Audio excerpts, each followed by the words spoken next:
Soy el mínimo de todos los apóstoles e indigno de ser llamado apóstol, porque perseguí a la iglesia de Dios. Eso dice el mismo San Pablo en la primera epístola que escribió a los Corintios. Pero con tener tan baja opinión de sí, reconocía y publicaba a voz en grito cuánto él había obrado la gracia. Por la gracia de Dios, añade, soy lo que soy, y su gracia no ha sido estéril en mí. Antes he trabajado más copiosamente que todos, pero no yo, sino la gracia de Dios conmigo. Nació en la ciudad de Tarso, en Cilicia, que actualmente es Turquía, de padres que descendían de la tribu de Benjamín y gozaban del derecho de ciudadanía.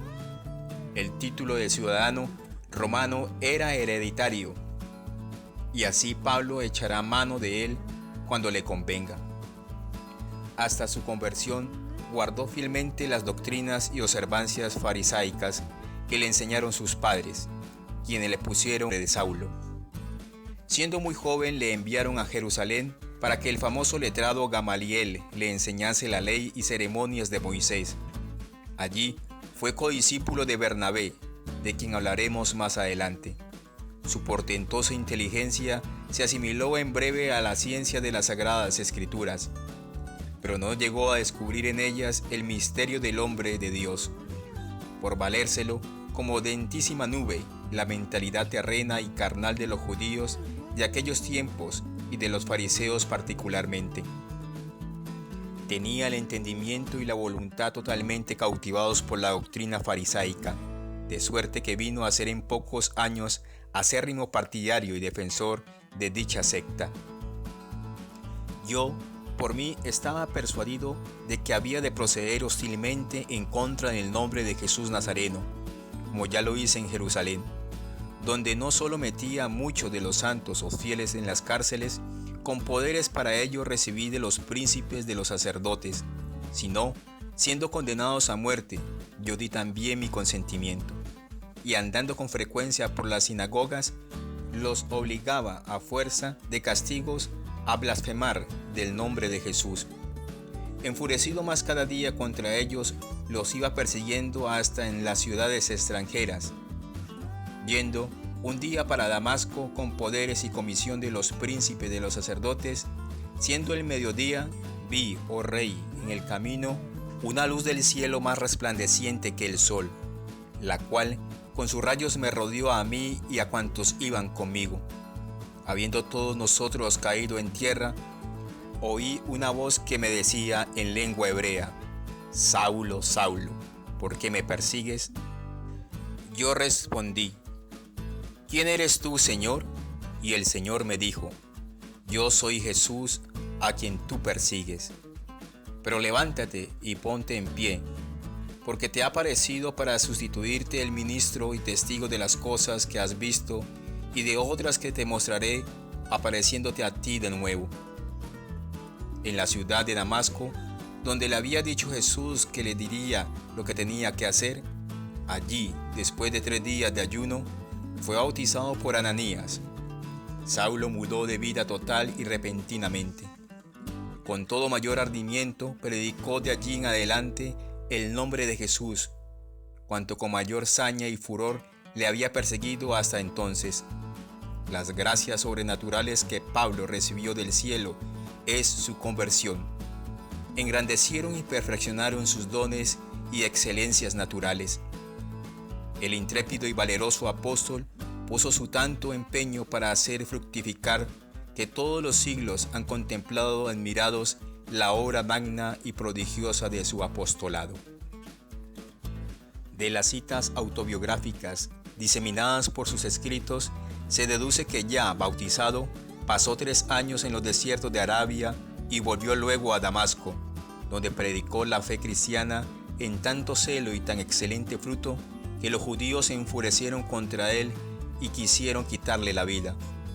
Pablo logró escaparse, haciéndose descolgar de noche metido en un cerón por una ventana que caía a la otra parte del muro de la ciudad, cuyas puertas habían sido cerradas por los judíos y guardaban cautelosamente. Pablo llegó a Jerusalén y vio por vez primera a Pedro. Los cristianos recordaban la pasada vida de Pablo y le temieron hasta que Bernabé, antiguo codiscípulo, le abrazó y le llevó a los apóstoles, logrando que creyesen y estimasen. Por lo cual, Pablo andaba y vivía con los cristianos y por su elocuencia traía a muchos judíos a la verdadera fe. Por entonces, los fariseos, sus antiguos correligionarios, envidiosos y confundidos, buscaban medio para matarle. Pablo se refugió en Tarso, de donde era natural. Allí fue a buscarle San Bernabé, probablemente pasado el año 40, cuando ya San Pedro había abierto la entrada en la iglesia a los gentiles en la persona del centurión Cornelio, y lo llevó para que le ayudase en el gobierno de la iglesia de Antioquía, recién fundada. Escribió San Pablo 14 epístolas admirables. Parece estar escritas casi todas ellas al dictado de las circunstancias. Ya para tratar materias particulares, destruir errores o resolver dificultades. Ya para confirmar a los fieles en las buenas disposiciones que él sabía que tenían. Algunas de ellas son especialmente doctrinales, otras en cambio morales. De estas últimas, la epístola a Tito y las dos a Timoteo son llamadas pastorales, porque se encaminan en enseñar las obligaciones de los pastores de las almas. En todas ellas se echa de ver el estilo enérgico y vivo y ardiente, junto a una poderosa fuerza que arrastra, y arrebatos tan sublimes, tal riqueza de ideas y variedad de sentimientos, que es cosa de maravillar. No parece cuidar el estilo. Después de su primer cautiverio, Pablo envió a su compañero Timoteo a los filipenses conforme se lo había prometido, y él mismo, en cuanto pudo, partió para Asia Menor, pasando por Creta. Como lo dice en sus epístolas, se detuvo en Colosas, Troas y Mileto, y pasó un invierno en Nicápolis, y aquí partió para Efeso, donde consagró obispo a Timoteo, y siguió hasta Macedonia. Estando en este viaje escribió su epístola a Tito y la primera a Timoteo. Estuvo también en Corinto, donde halló a San Pedro, y juntos partieron para Roma. Así lo asegura San Dionisio, obispo de Corinto, cuyo testimonio lo da el historiador Eusebio. Por el tiempo en que llegaron a Roma, los dos apóstoles, habíanse ya levantado la persecución de Nerón contra los cristianos. A los pocos días fueron ambos detenidos y encerrados en la cárcel de Mamertina, el día 29 de junio del año 67. Los sacaron de la cárcel para llevarlos a la muerte. A San Pedro le crucificaron en el Monte Vaticano, y a San Pablo, por ser ciudadano romano, le degollaron en el frondoso Valle de las Tres Fontanas. Una ilustre matrona llamada Lucina tomó el cuerpo del apóstol y lo enterró en la heredad suya. Sobre este sepulcro se edificó el emperador Constantino la grandiosa basílica de San Pablo, que más adelante ensancharon y embellecieron los emperadores Valentiano, Teodosio y Honorio.